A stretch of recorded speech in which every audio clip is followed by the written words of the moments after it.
ಯಾವತ್ತೂ ಕೂಡ ಬಿಜೆಪಿಯವರು ನುಡಿದಂತೆ ನಡೆದಿಲ್ಲ. ಈಗ ನರೇಂದ್ರ ಮೋದಿ ಅವರು ಇದ್ರಪ್ಪ, ಅಚ್ಛೇದಿ ನಾಯಕ ಅಂತಂದ್ರು. ಬಂತ 12 ವರ್ಷ ಆಯ್ತು ಪ್ರಧಾನಮಂತ್ರಿಯಾಗಿ, ಅಚ್ಛೇದಿನ ಬಂತ. 15 ಲಕ್ಷ ರೂಪಾಯಿ ಪ್ರತಿ ಕುಟುಂಬಗಳಿಗೆ ಕೊಟ್ಬಿಡ್ತೀನಿ ಅಂತಂದ್ರು. ಕೊಟ್ರ? ಕೊಡ್ಲಿಲ್ಲ. ನಿರುದ್ಯೋಗಿ ಯುವಕರಿಗೆ 2 ಕೋಟಿ ಉದ್ಯೋಗ ಕೊಡ್ತೀನಿ ಅಂತಂದ್ರು. ಕೊಟ್ರ? ಕೊಡ್ಲಿಲ್ಲ. ಆಮೇಲೆ ರೈತರಿಗೆ ಆದಾಯ ದುಪ್ಪಟ್ಟು ಮಾಡ್ತೀವಿ ಅಂತಂದ್ರು. ಕೊಟ್ರ? ಅದಾನಿ ಅಂಬಾನಿಗೆ ಮಾತ್ರ ಲಾಭ ಆಯ್ತು. ಅಂಬಾನಿ ಅದಾನಿಗೆ ಲಾಭ ಆಯ್ತು ಹೊರತು ಬಡವರಿಗೆ ಅನುಕೂಲ ಆಗ್ಲಿಲ್ಲ. ನಮ್ದು ಬಡವರ ಪರವಾಗಿರ್ತಕ್ಕಂಥ ಪಕ್ಷ. ಎಲ್ಲ ಜಾತಿ ಬಡವರು, ಆ ಧರ್ಮದವರು ಈ ಧರ್ಮದವರು ಅಂತ ಯಾವ್ದು ನೋಡೋದೇ ಇಲ್ಲ. ಯಾವ ಧರ್ಮ ನೋಡಲ್ಲ ನಾವು, ಯಾವ ಜಾತಿ ಸೇರಿದೆಯಪ್ಪ ಅಂತ ನೋಡಲ್ಲ. ಬಡವರು ಒಂದು ಜಾತಿ, ಒಂದು ವರ್ಗ. ಅವ್ರಿಗೆ ಕೆಲಸ ಮಾಡಬೇಕು. ಬಾಬಾ ಸಾಹೇಬ್ ಅಂಬೇಡ್ಕರ್ ಅವರು ಹೇಳಿದ್ದು ಏನಪ್ಪಾ ಅಂತಂದ್ರೆ, ಸ್ವಾತಂತ್ರ್ಯ ಬಂದ ತಕ್ಷಣ ರಾಜಕೀಯ ಸ್ವಾತಂತ್ರ್ಯ ಬಂದ್ಬಿಡ್ತದೆ ಅಷ್ಟೇನೆ. ರಾಜಕೀಯ ಬರೀ ಸ್ವಾತಂತ್ರ್ಯ ಬಂದರೆ ಸಾಲದು. ಆರ್ಥಿಕ ಸ್ವಾತಂತ್ರ್ಯ ಇರಬೇಕು, ಸಾಮಾಜಿಕ ಸ್ವಾತಂತ್ರ್ಯ ಇರಬೇಕು, ಶೈಕ್ಷಣಿಕ ಸ್ವಾತಂತ್ರ್ಯ ಇರಬೇಕು ಮತ್ತು ರಾಜಕೀಯ ಸ್ವಾತಂತ್ರ್ಯ ಇರಬೇಕು. ಇವಿಷ್ಟೆಲ್ಲ ಬಂದಾಗ ಮಾತ್ರ ಸ್ವಾತಂತ್ರ್ಯ ಬಂದದ್ದು ಸಾರ್ಥಕ ಆಗ್ತದೆ. ಇಲ್ಲಿದ್ರೆ ಸಾರ್ಥಕ ಆಗಲ್ಲ. ಇದನ್ನು ತಾವು ಅರ್ಥ ಮಾಡ್ಕೋಬೇಕಾಗ್ತದೆ. ಅದರಿಂದ ಕಾಂಗ್ರೆಸ್ ಪಕ್ಷ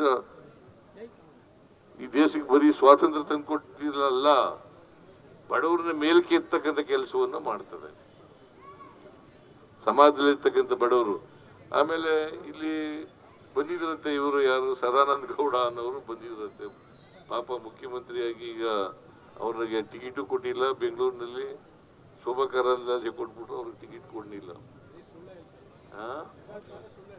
ಅವ್ರಿಗೆ ರಿಜೆಕ್ಟೆಡ್ ಗೂಡ್ಸ್. ಅವರು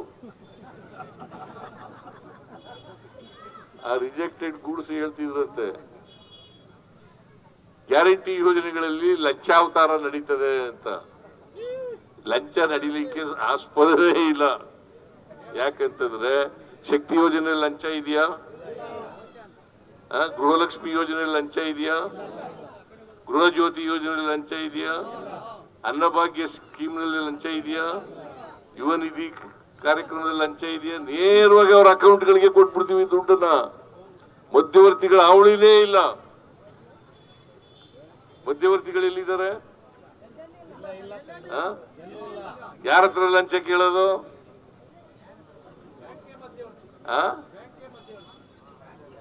ಅದರಿಂದ ನೇರವಾಗಿ ಅವ್ರ ಅಕೌಂಟ್ಗೆ ಕೊಡ್ತಾ ಇರೋದ್ರಿಂದ ಲಂಚ ಇಲ್ಲ. ಯಾಕೆ ಅಂತಂದ್ರೆ ಅವ್ರ ಮನಸ್ಥಿತಿ ಇದೆಯಲ್ಲ, ಬಿಜೆಪಿ ಅವ್ರ ಮನಸ್ಥಿತಿ ಇದೆಯಲ್ಲ, ಅದು ಬಡವರ ಕಾರ್ಯಕ್ರಮನ ವಿರೋಧ ಮಾಡೋದು, ಮಹಿಳೆಯರ ಕಾರ್ಯಕ್ರಮನ ವಿರೋಧ ಮಾಡೋದು. ಅದಕ್ಕೋಸ್ಕರ ಅವ್ರು ಇರ್ತಕ್ಕಂಥದ್ದು. ಅದರಿಂದ ದಯಮಾಡಿ ತಾವೆಲ್ಲರೂ ಕೂಡ ತಿಳ್ಕೋಬೇಕು,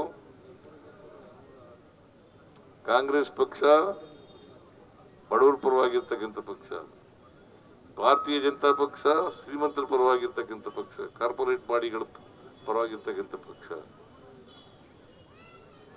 ನಾವೇ ಅಧಿಕಾರದಲ್ಲಿ ಇದ್ದೀವಲ್ಲ. ಈಗ ಯಾರು ಅಧಿಕಾರದಲ್ಲಿರೋರು? ಇನ್ನೆರಡು ವರ್ಷ ನಾವೇ ಇರ್ತೀವಿ ಅಧಿಕಾರದಲ್ಲಿ. ಯಾಕಂದ್ರೆ 2023 ನಡೆದಂತ ಚುನಾವಣೆಯಲ್ಲಿ 136 ಸ್ಥಾನಗಳನ್ನ ಗೆಲ್ಲಿಸ್ಕೊಟ್ಟಿದ್ದಾರೆ ನಮಗೆ.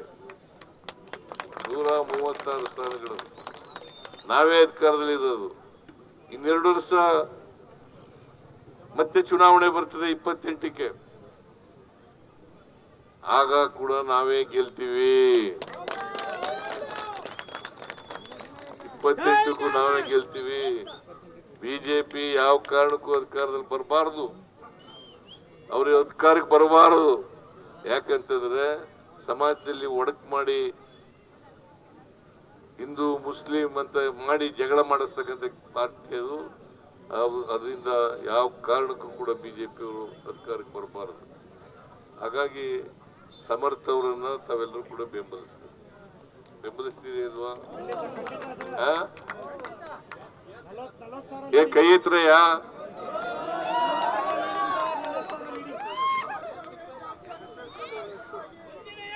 ಐವತ್ತು ಸಾವಿರ ಮತಗಳ ಅಂತರದಿಂದ ಗೆಲ್ಲಿಸಬೇಕು. 50,000 ಮತಗಳು. ಯುವಕ, ವಿದ್ಯಾವಂತ, ಮತ್ತೆ ಜನರ ಕೆಲಸ ಮಾಡಬೇಕು ಅಂತಕ್ಕಂಥ ತವಕ ಇದೆ. ಮತ್ತೆ ರಾಜಕೀಯ ಕುಟುಂಬದಿಂದ ಬಂದಂತವರು.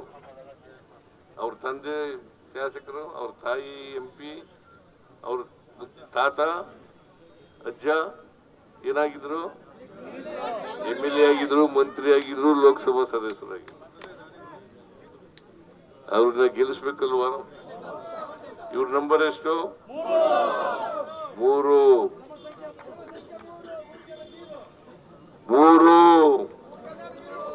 ಇವ್ರ ಚಿಹ್ನೆ ಯಾವುದು? ಹಸ್ತ. ಹಸ್ತದ ಗುರುತಿಗೆ ವೋಟ್ ಹಾಕಿ ಇವ್ರನ್ನ ಕಳಿಸ್ಬೇಕು ಅಂತೇಳಿ ನೀವು ಆಶೀರ್ವಾದ ಮಾಡ್ತೀರಿ ಅಂತಕ್ಕಂಥ ನಂಬಿಕೆ, ವಿಶ್ವಾಸದಿಂದ ನನ್ನ ಮಾತುಗಳನ್ನು ಮುಗಿಸ್ತೇನೆ. ನಿಮ್ಮೆಲ್ರಿಗೂ ನಮಸ್ಕಾರ.